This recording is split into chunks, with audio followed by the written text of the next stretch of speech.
Warriors. Today we've got a very special coffee morning. How pets can help our mental health. This is Simba, my little teddy bear. He won't join me for long. He'll probably run off again. But hey ho, we'll see how long we get out of him. Now, obviously today we're not joined by Kerry Bear. She gives her apologies again because she's off doing something else. Not going to go into it. But we are joined by the brilliant Steve Knapp. How are you? Hello, good morning. I'm fantastic, thank you. You've not got a pet with you. Disappointed.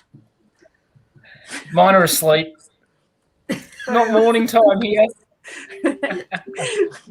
Fair enough. And for the first time, we're joined by Melissa Christie. Welcome to Warrior TV. And she's got a bit of dog. Thanks, Kerry.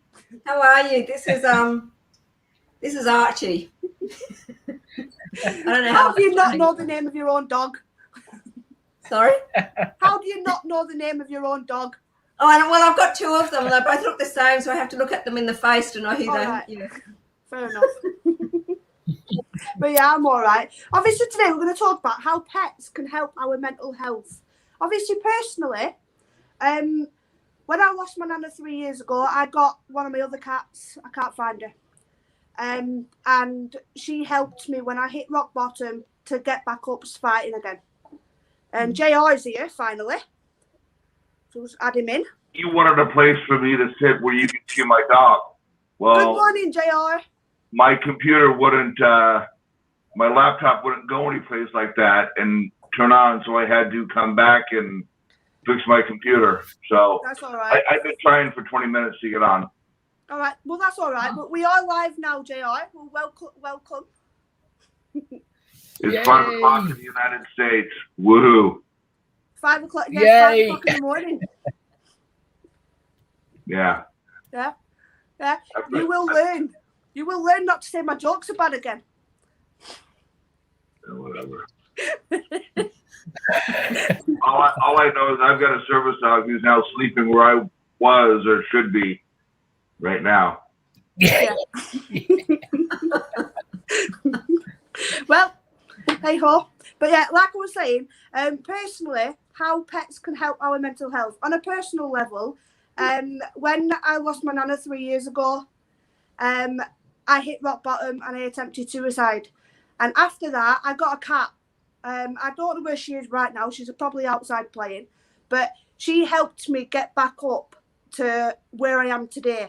And she's always there. And whenever it seems like I'm down, feeling a little bit rubbish, she always comes to me. And I spend about 20 minutes, half an hour just stroking her. And she'll bump her head against my chin as if to say, come on, chin up, get better, sort of thing. You know, in her own little way. And obviously, I know that spending 10, 15 minutes a day with a cat can help your stress levels. It can help your anxiety levels. I'm going to shut up now and I'm going to hand over to Melissa Christie. Tell us how pets can help our mental health. Oh, thanks, Kerry. Yeah, as you know, pets are really incredible with us. They help us so much because firstly, they just give us so much unconditional love, don't they? I mean, they're just amazing how they do that.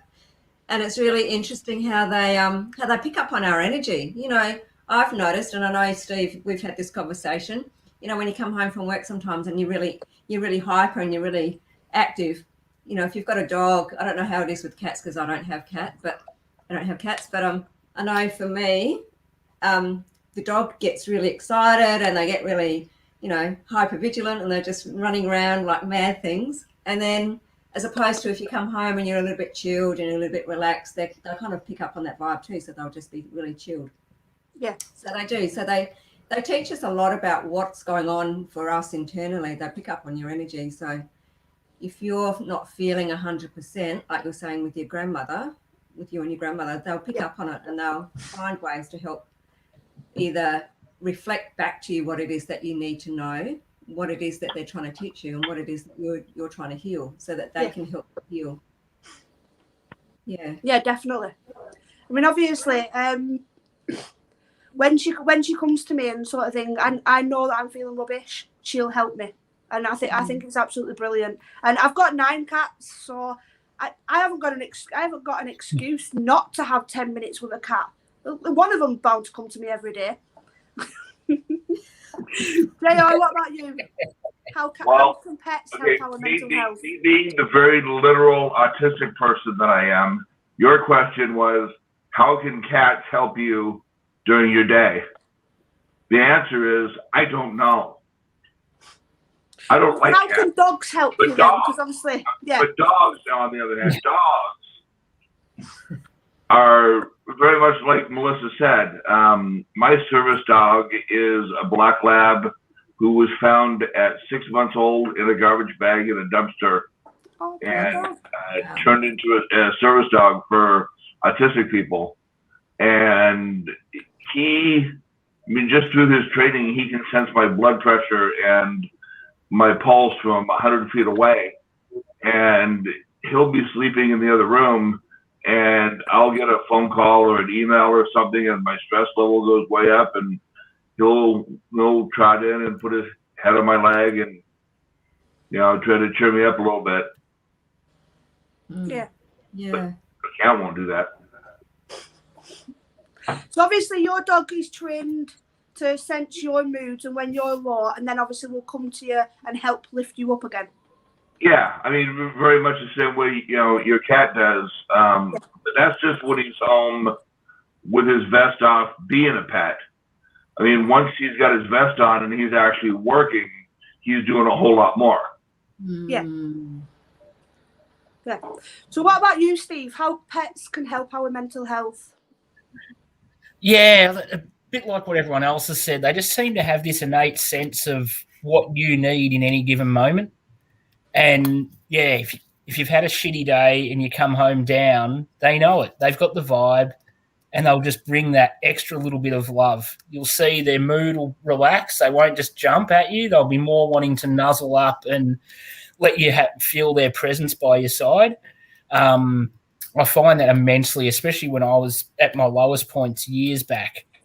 You could just sit there and they would just slowly move over to be that presence and be they're very protective and nurturing, and they want to be by your side, and they want you to know that you're okay. It is total unconditional love. They're never thinking of what they're going to get from you, apart from when they hear food. I know I've got a black lab too, JR, so I know, and a Neapolitan Mastiff. They love their food. That's when they're thinking of themselves. But apart from that, they're all into us, and it's amazing what they can pick up on and how they're reflections of our moods and behaviours at the same time. Yeah, and Steve, it's not just our moods and behaviors. I dated someone for a while who had previously had surgery on her hip, and her hip would really bother her sometimes, and he would notice that, and he would come and jam himself in between us on the couch and just put all his pressure on her hip. Wow. So they can sense it in other people too, when you're feeling down and when you're feeling up and whatever. It's not just you. Yeah. Totally. Yeah. Totally. Yeah. I mean, But a cat won't do that. yeah. Yeah, well, obviously, I can't speak as a dog owner because obviously I'm a cat lover. Not to say that I don't like dogs. I think they're really, really cute. I just don't have one. But I'd love to have a Dalmatian, but Adam won't let me. But hey ho. Obviously, do you not feel like sometimes when you're feeling a bit down, feeling a bit rubbish, your dog might want to go out for a walk because they know that getting you out for a walk might help your mental health? We'll start with Steve. Yeah, 100%. They understand the beauty of being grounded in nature much better than we do. That's what they live for, and they know the benefits that they get out of it. And they know, I think in a dog's mind, it thinks if something's good for them, it's good for us, and they just want to do whatever's going to be good for the greater good. And they're spot on, because if you are feeling down, there's nothing better than getting out and getting for a wander through nature and just being present in the moment and accepting what's around you and just enjoying the surroundings. And to do it with a pet by your side, there's no better way. I think it's just a magical experience to have that presence alongside you wherever you go. Yeah. What about you, Melissa? Yeah, they know very much. I know when I'm feeling stressed or anything like that. I mean, there's some beautiful techniques that we as humans can help ourselves to take the stress away. And there's similar techniques to help with animals to help take their stress away as well. You know, and they're very basic. And this is something I've learned from Madison King. She's actually an English lady. She does beautiful work with energy and animals. But she was saying for us, you know, it's about bringing your energy from across your forehead, around your ears, and then down through your neck and then onto your heart. And for dogs, I don't know if Archie will let me do it, it's the same kind of thing. You know, just going around there, you know, can start at their nose, and they call it like a lick, like a mother's lick. So it's getting from their nose and then just licking up towards their cheekbone, which helps calm them. And then just going around their ears, giving their ears a bit of a tinkle, and then down through their legs and then out through their feet. Which is a really good, you know, dogs are more hands-on rather than cats are more a little bit off hands, you know, they like more of the gentle stuff. So you can do the same thing with cats, but maybe you can just do it off their body type of thing, so that they're not so in tune with it. But animals will let you know when they've had enough anyway. They'll just get up and walk away, walk around. Or they'll just jump away. That's what my cat does. Right. Yeah. So, I have a question for Melissa real quick. Melissa, when you're talking about the mothers licking their faces and all, that's an animal thing and not an English thing, right? Yeah, it's an animal thing. It's an animal. Yeah. Sorry. Sorry, No. yes, an animal. I'm just checking. I didn't know that. I agree with everything you say, except you got to make sure you got the plastic bags with you. Otherwise, that walk can turn into a not so fun time. Yeah. Totally. I've got same question to you, JR. Obviously, with your service dogs, do they ever want to take you outside when you're feeling a bit down, a bit rubbish? Occasionally he does. A lot of times he tries to go, if it's a nice day, he tries to go outside of the back patio where there's a couple of chairs to sit in. Yeah. And then he can just go and kind of find his spot near where I would be sitting. Yeah. And so again, it's, you know, when you're feeling a bit down, a bit rubbish, your dog wants to take you not necessarily out for a walk, but outside into nature. Right. No, but sometimes he does want to take me out for a walk. But if he can tell that I'm really stressed and tired, he'll just say, "Hey, let's go out to the backyard and sit your butt down." Yeah. Yeah. I will really bring him here. Come here. I'll introduce him. This is Casper. This is another one of my cats. He's about 5 years old now. Nope. He just wants to put his bum in my face. No, thank you. I want to make sure, is the eye roll coming through on StreamYard? Sorry? Or are you not, is the eye rolling coming through on StreamYard, or are you not seeing it? Okay. No. I got to tilt my head a little bit then.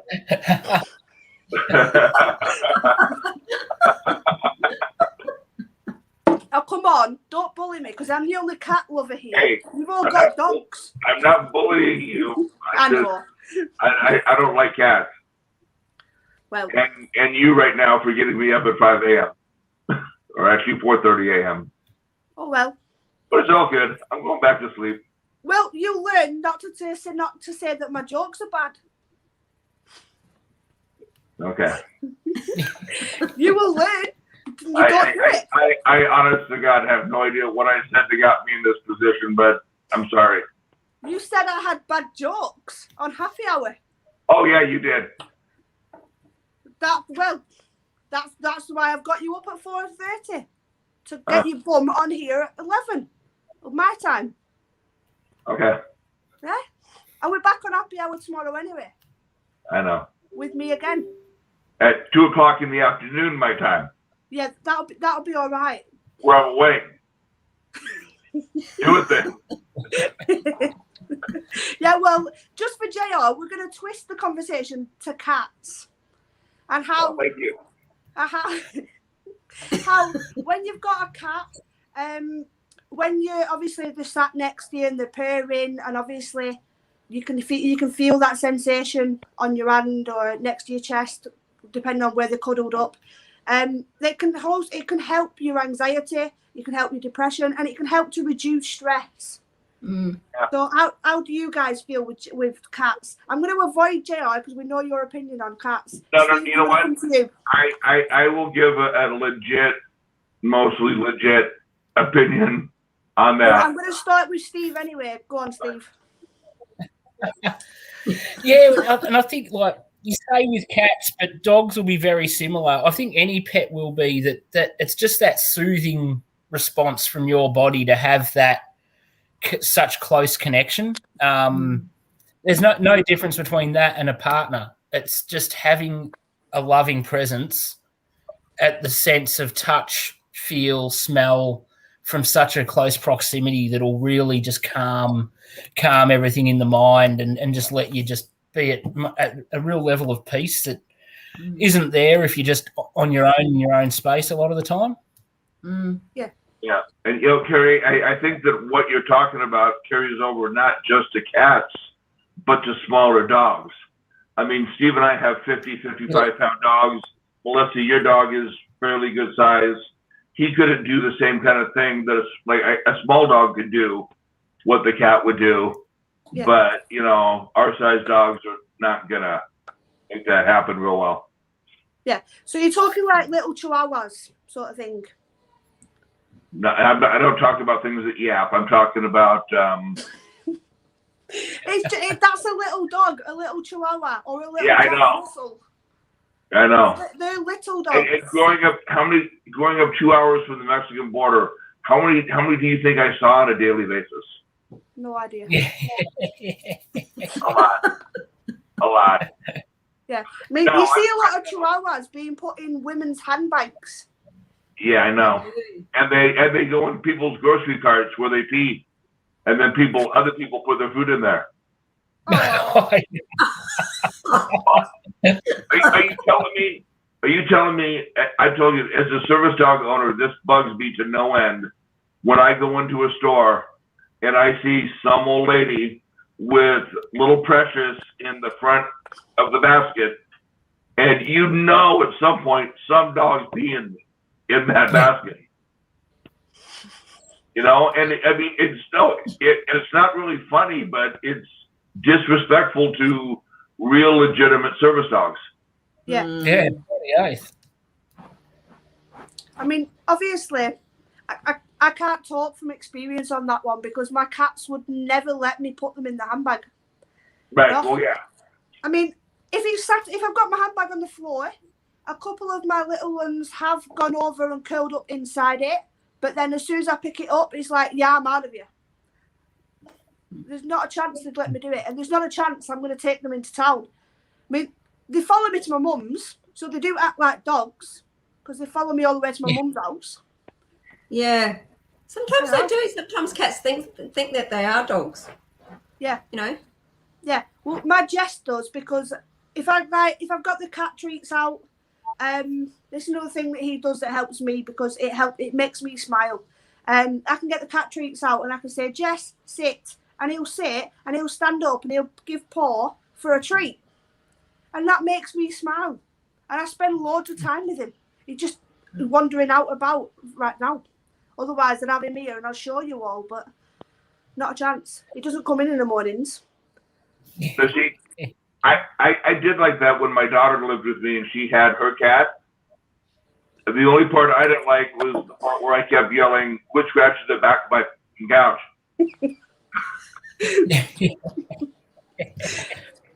Mine have got a scratching post. Yes, so did he. Yeah, they've got a scratching post. And I've got a couple of trees in my garden and they love climbing the tree.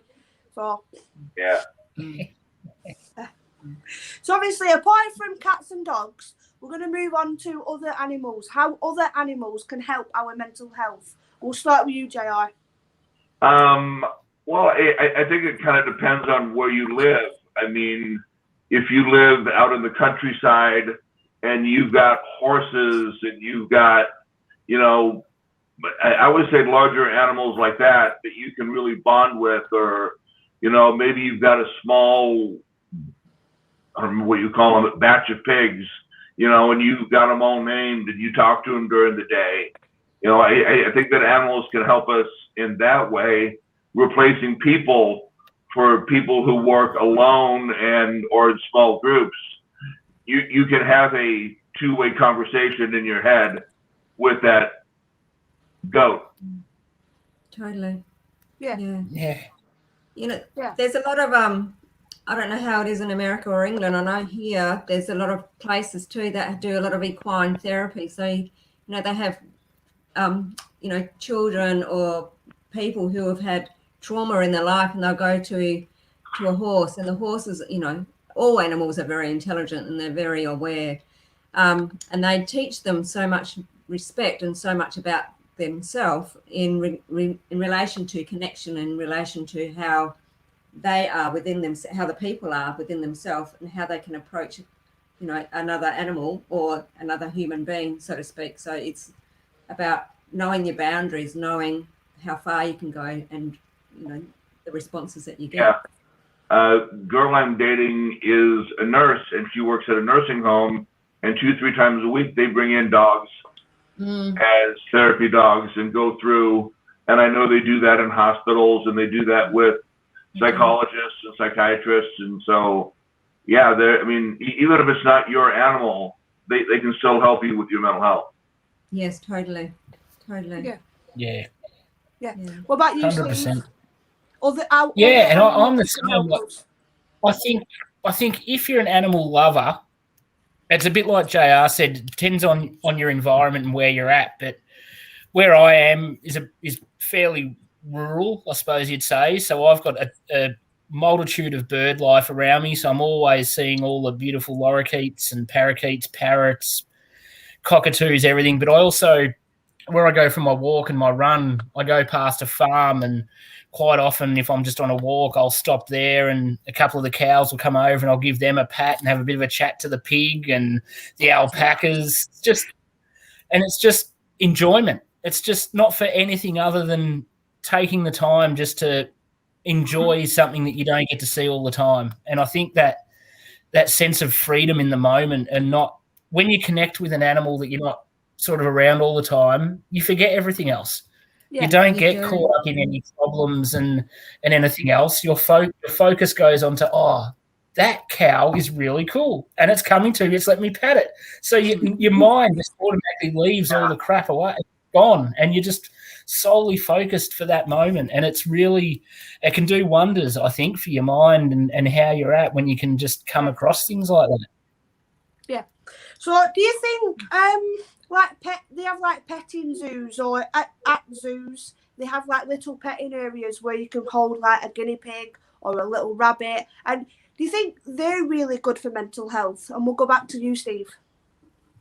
Yeah, I think so. And they're also a great starting point for young kids to get that interaction with animals growing very, very early. I know in Australia a lot now, most of the kindergartens are bringing animals through now once or twice a year for the kids, and we do have the smaller petting zoos around the place, and it's just fantastic to get that interaction started very early, because I know in the past when that wasn't around, you get a lot of kids that sort of get to the pre-teens and they're terrified of dogs because they were never brought up in the environment of having the contact and understanding the love of.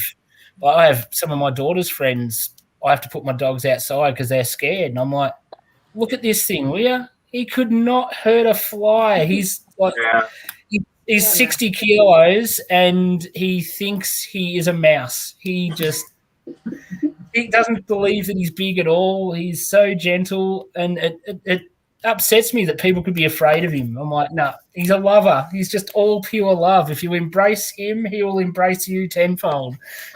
Yeah, and it's about obviously how you bring the dog up, isn't it?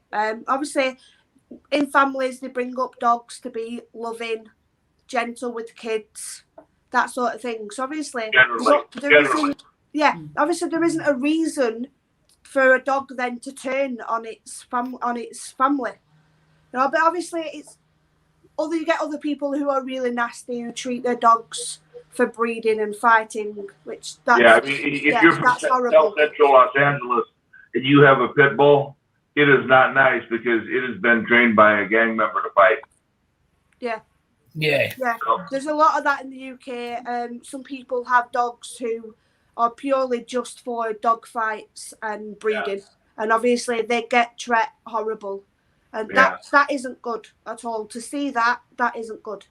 No, well, you know, I mean, we had a few years ago Michael Vick, who was an American football player and a pretty big name one, who got caught running a dog fighting operation out of his estate, and he lost his $20 million a year paying job in the National Football League, spent time in jail, then had to spend more time before he got signed back to like a $2 million a year deal to sit on the bench and be somebody's backup. Good. You know what? He deserved it. Oh no, exactly. And there were so many people clamoring for the NFL to ban him for life and not let him back in. Yeah. To be honest, I don't think, you know, if you get caught abusing an animal or mistreating an animal, I think you should be banned from having animals for the rest of your life, because animals are so important for not just our mental health, but teaching children as well to have responsibilities, you know, and they should be treated with utmost respect. I mean, obviously my cats are like my children. I know your dogs are probably like your children as well. Totally. 100%. Totally.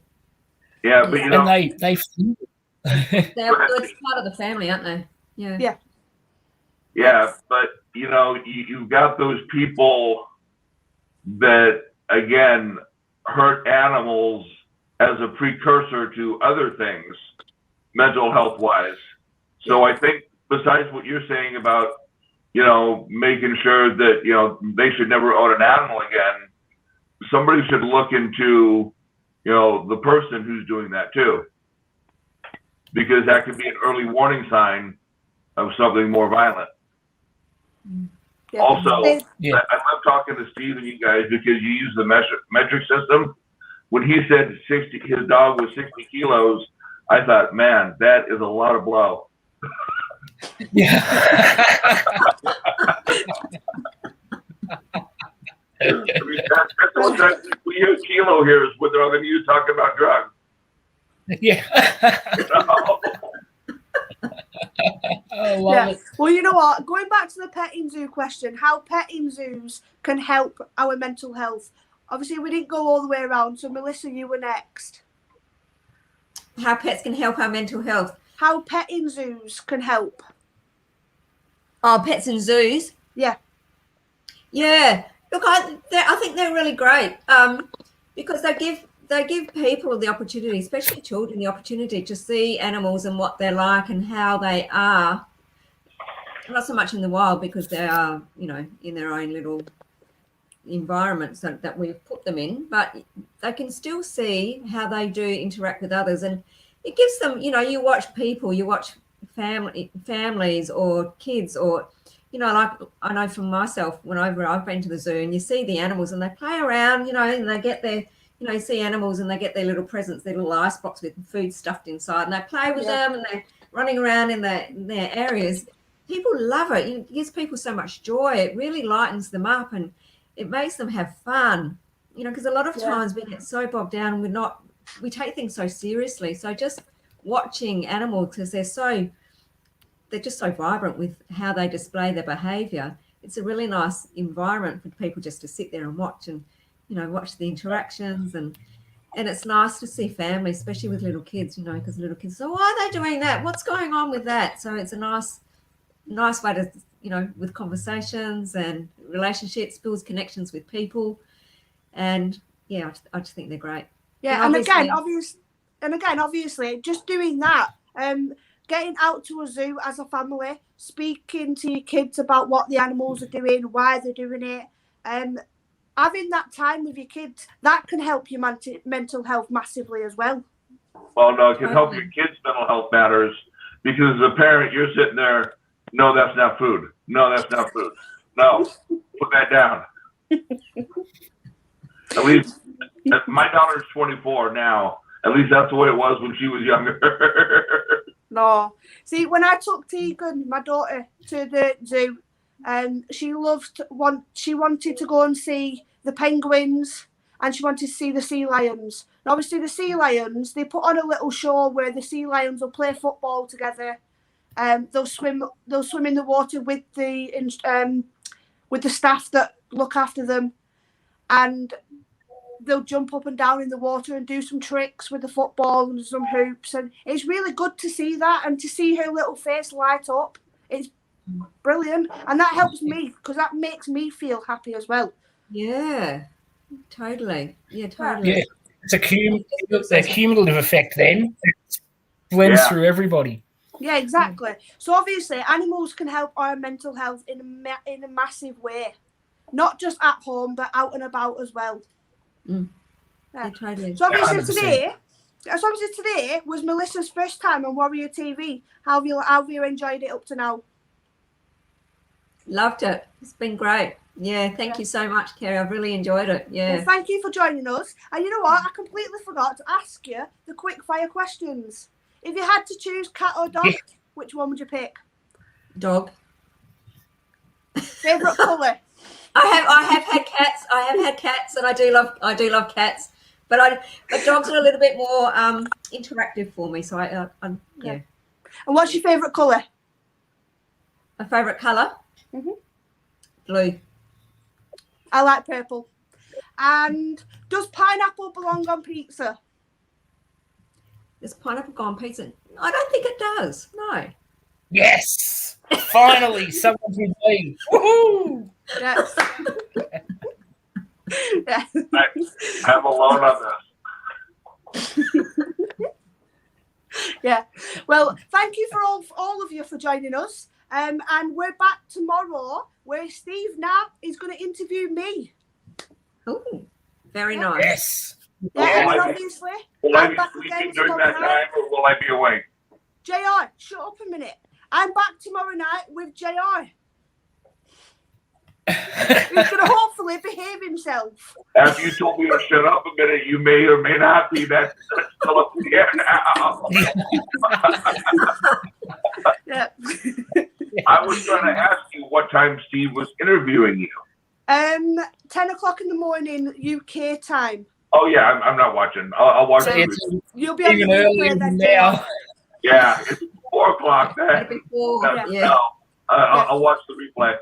Yeah, this week on Warrior TV is very much the me and Steve show. It's Steve, then me, then Steve, then me, all week. And then Adam is back on Friday.